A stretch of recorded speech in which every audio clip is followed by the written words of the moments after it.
Here's an old ammo can stuck in here in some rocks. The view from up here is absolutely amazing. Now, I don't know shit about obsidian, but I know that there's multiple different colors of obsidian at Glass Butte. You have regular old black obsidian, and you also have this orangey looking stuff. And normally I eat mountain houses, but I decided to eat some real food because my wife told me I was getting fat.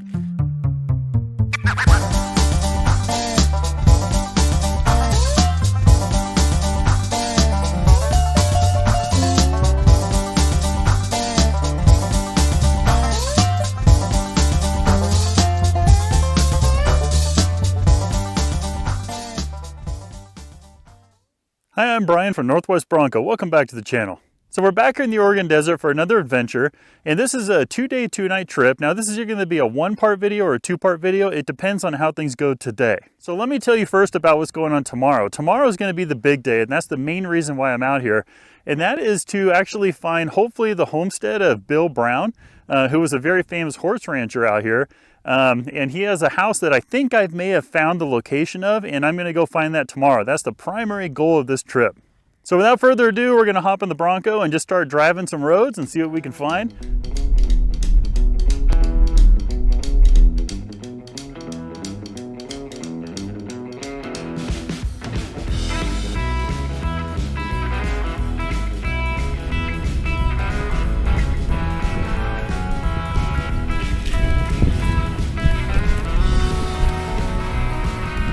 So I'm going down this road that slowly is becoming not a road, so I think I'm going to have to turn around and go back the way I came.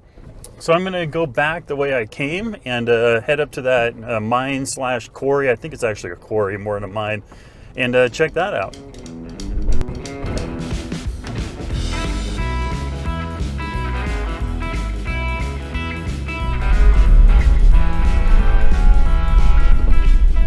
All right, as you can see behind me here, we've made it to the quarry. And on the way up here, I found a whole bunch of old rusty cans from like the early 1900s. So I think there was some activity here besides this quarry. And I think what this quarry is for is just so they can gravel the roads. This is where they get it from. But I don't know a whole lot about geology, so I can't really tell you exactly what kind of rock it is. It looks kind of volcano-ish. And there's a big water tower that's on top of this quarry. You may not be able to see it, but it's right up there. So I'm going to see if I can find a road that'll take us up to the top there and see if there's anything historical around here. All right, I was just coming out of the quarry here and I saw a whole lot of cans and things on the side of the road. So I'm going to walk up here and see what all this stuff is. It looks like that's what I saw from the road right there, that can. That one's newer. But there's also a really old piece of rust right here. Here's an old ammo can stuck in here in some rocks. Here's an old plastic alligator. Leave that right there. Let's see what's in here.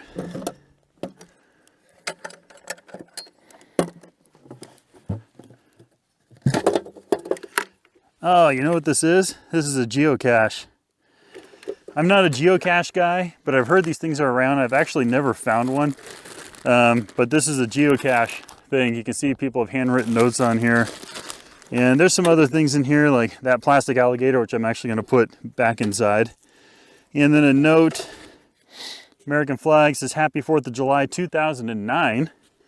And yeah, just some other miscellaneous things. So I'm looking through this bag here, and what I really want to see is the earliest date on here. And it looks like oh, here we go. Welcome to Madison cache date, placed in 07. So this was placed here in 07. That's quite a long time. I am going to put something in here that maybe you guys can come up here and find. That is a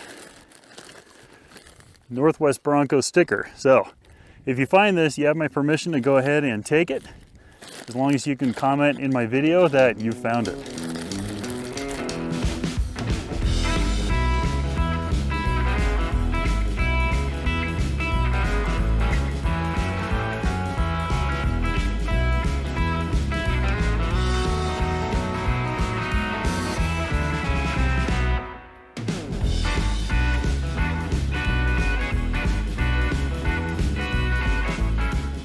All right, so we made it up that sketchy little road around the quarry up to the water tower. And what I'm gonna do real quick is just give you a panoramic shot of this whole thing, because the view from up here is absolutely amazing. And then I'm just gonna look around and see if I find anything historical. If I do, then I'm gonna show it to you.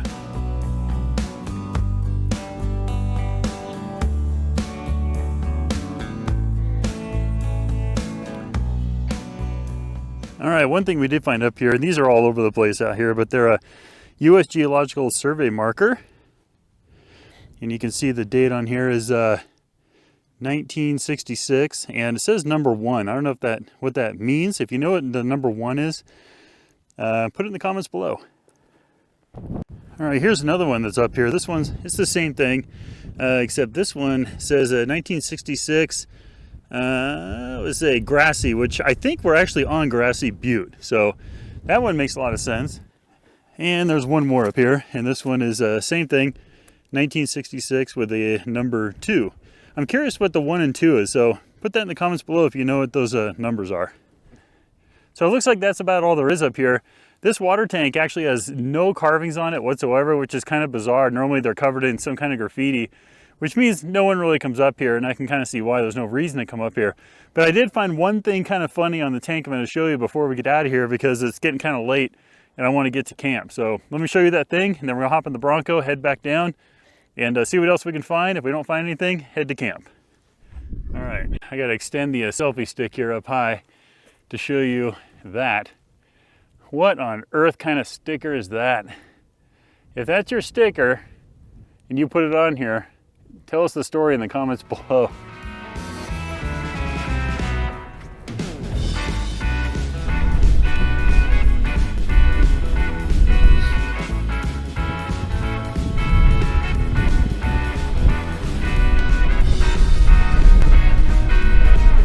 All right, so we are back on Highway 20, and I'm heading to my camp spot. Tonight I'm going to be staying in a place called Knapper Camp, which is on the east side of Glass Butte.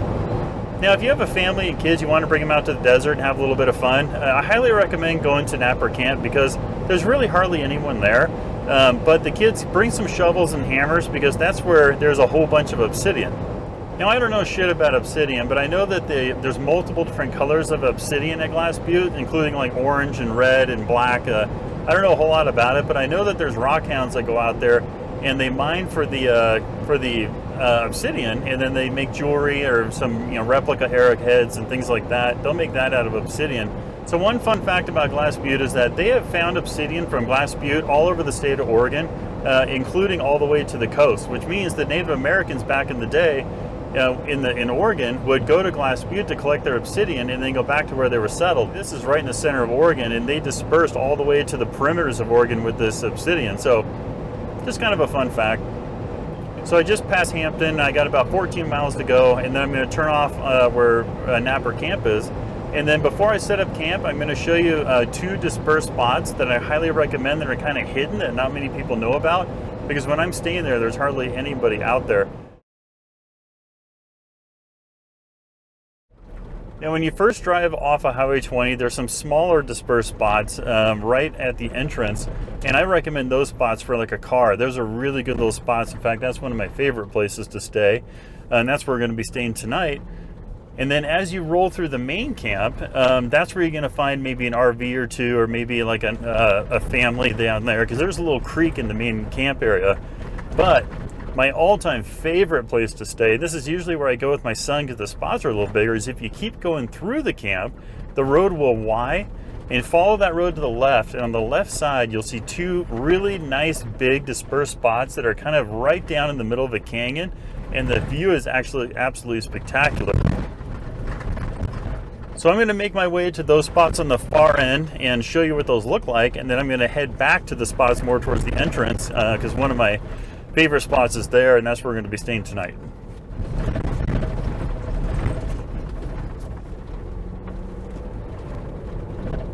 So you can see right here, the road's going to fork, and this is where I'm talking about, where you want to stay to the left, and you only go like maybe an 1/8 of a mile down here, and you're going to find those 2 really good spots. So this is one of the two spots that I was talking about, and I'll put a circle on the map where I'm standing right now. And this is a really cool spot because it's nice and level, it has a fire pit, and there's a road that goes back up into the hills where you can actually mine for obsidian. So if you have kids, you can set up your base camp here and head up that road, and you can let them dig around for obsidian. And the view, as you can see behind me, is absolutely awesome. I've had great nights here with my son. But I do want to show you some of the obsidian and what I'm talking about when I mean that it's all over the place. So there's the road I'm talking about where you can actually hike up and go do some serious digging up there. But even down here in the campsite, just littered all over the place in the campsite is obsidian flakes. Like just lots and lots and lots of obsidian. So if you're into this kind of thing, ooh, here's a big chunk right here. This stuff is all over the place.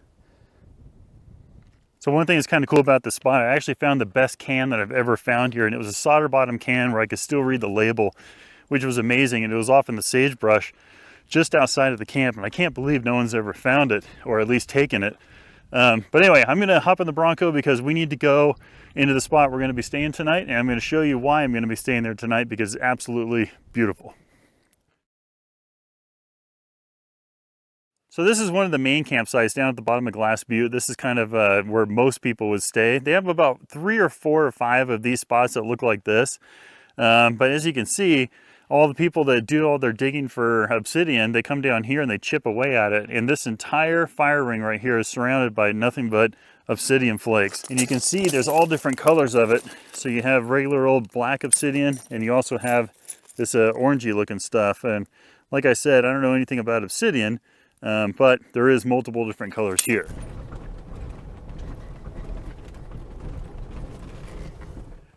So this is one of my favorite little spots right here, and this is at Knapper Camp, but no one ever stays here because it's just a level place with no fire pit or anything like that. But I like it because there's nobody around at all. Another reason I choose this spot is because the view is absolutely amazing from here, and I can see the entire sky, so I can do star watching at night, and the sun comes directly down onto the spot in the morning to help dry out my tent. So the plan right now is I'm going to set up my rooftop tent, and then I'm going to cook a little bit of dinner, and I'm also going to tell you guys what we're going to be doing tomorrow, which is going to be part 2 of this video, because that's the main reason why I'm out here, and that's going to be kind of the big hurrah.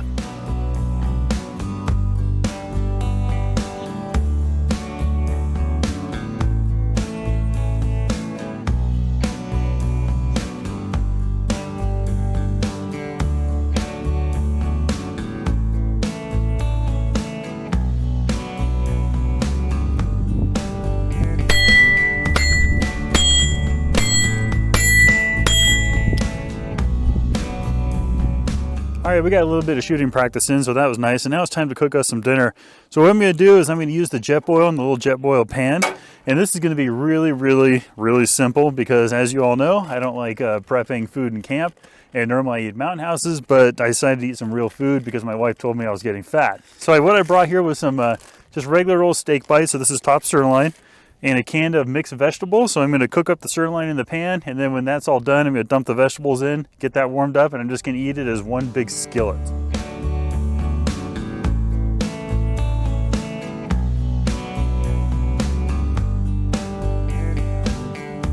All right, this dinner may have looked like shit to you guys at home, but believe me, when you're out here and you're hungry, this is the best thing ever.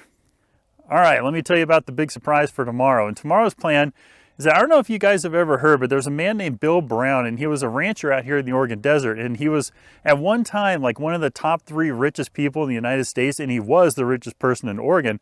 Most people have never heard of him, but he had like 10,000 head of horses out here. He got extremely wealthy, but he has a really interesting story, which I'm going to tell you tomorrow. I did talk to a local man last year, and he said, yeah, Bill Brown had a house out there, and it does exist up there. But I didn't really ask him where it was because I didn't want to be rude and be like, hey, tell me where it is. You know, I figured I'd just, be an adult and figure it out on my own. So after a whole lot of research, I think I found where that house is, and that's going to be the plan for tomorrow. So what I'm going to do is just eat my dinner here, and then I'm going to go to bed.